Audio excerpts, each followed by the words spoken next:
you're going to have to, he'll really have to get him more down. He's giving up a lot of weight, and you're going to have to really have him more down to be able to hold him down. That's exactly right, but you notice he got the count of 2 now. Here he goes with one of these high-risk maneuvers. You know, when you and I got this business, you didn't have to do stuff like this. That was disqualification to come off the top rope. Ladies and gentlemen,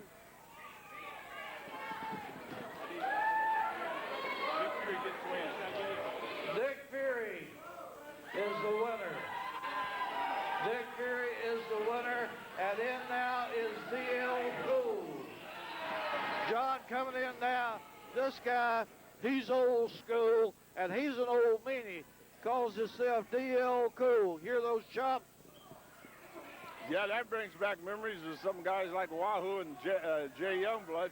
But it's extra hard in a tournament like this. The man just gives it his all to defeat one man, and the pressure runs right in on you with no rest in between. So it's an Iron Man contest. Yes, definitely it is. And you talking about chops, Dan was talking about Hiro Matsuda, but I remember a guy that Mr. Crockett brought in back in the, I guess, late 60s, and he later wrestled as Tojo Yamamoto, but his name was P.Y. Chung. Did you ever get a chance to chase P.Y. or have a match with him? I recall having a few tag team matches. I don't know who his partner was, but he liked the Nashville area and surprisingly country music, so he didn't stay here long. He went back to Nashville. Exactly right, and that's where he died at, in Nashville. A very good NWA wrestling promoter friend of mine in Nashville by the name of Mike Porter. Him and Tojo were very, very close friends, and he has his ashes sitting on the fireboard where he was cremated. Well, the young fellow that won the last match had to give up a weight disadvantage in that match, and now he's got to give up being a freshman in on him. So he's really suffering right now. That's right. This DL Cool, like I say, he's working on that arm there, and he's trying to weaken it down and sticking with that one particular part of the body. Well, that's always been what everybody has preached for years and years. Pick out a part of the body, work on that, and keep working on it, and try to sap the strength out of it till. Look at this, Johnny Weaver. This is one that I hadn't seen in a while. I thought he was going to get that old bustle bounce there, but I think they were too close to the ropes. Especially from a man like Cool that would do anything to win a match. That was a pretty good maneuver. That's exactly right. The referee telling them to break. They're real close over there to the ropes, but Fury being lifted now, big body slam. And you know, John, a lot of people don't know it, but there's only one way down, and when you come down hard on that mat, it knocks the breath right out of you. Yeah, it's not a whole lot of give there. You got to be in shape, or it will knock the breath out of you. Exactly right. Man needs to be going to the gym at least 3 days a week to be able to wrestle 2 nights a week. You got to stay in condition. You got to be in condition. Your body takes an awful beating that you don't even realize. That's exactly right. And do you want to enlighten the wrestling fans on exactly what you've been doing for the last few years that you hadn't been wrestling? Now, I work for the Sheriff's Department in Charlotte, North Carolina, Mecklenburg County. I'm a chief. I'm the special deputy to the sheriff. Oh, okay. Well, you know my friend Al Mandel then. I know Al very well.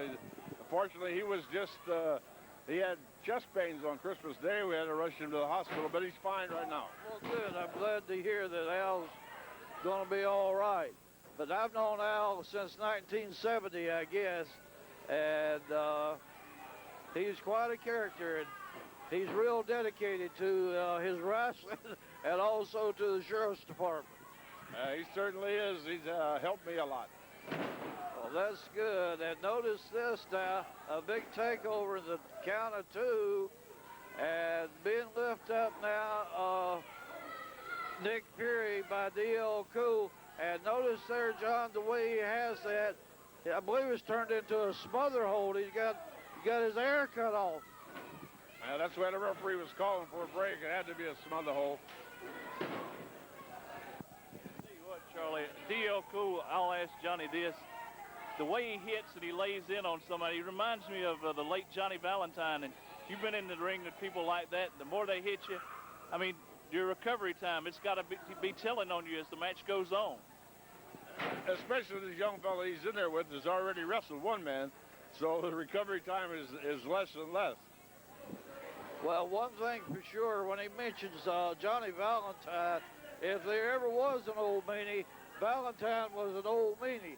And he wrestled some of the top guys in the country, and his win record was most impressive. Johnny Valentine was one of the very best for a long, long time. That's exactly right. And none other than Greg the Hammer. He's been here several times, and he's a chip off the old block if there ever been one. He's an old meanie too. You can hear it all through the arena when they hit you. Sweet Hansen also. That's right. I tell you what, Sweet Hansen hit you. If you didn't fall, you better look behind and see what's holding the guy up, because Sweet could lay some. Hey, look at that. He moves out of the way, roll up, the count of 1, the count of 2, the count of 3, and Fury has won the second match.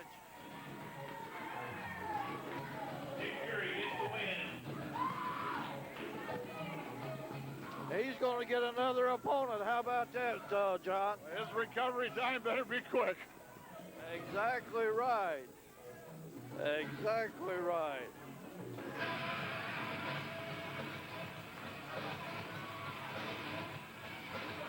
Brendan E.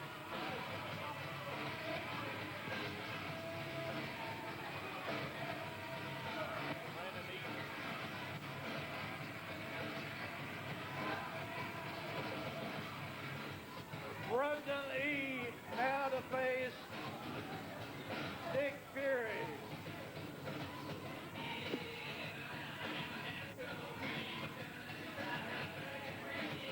Well, you know, we're talking about country music a while ago. I'm kind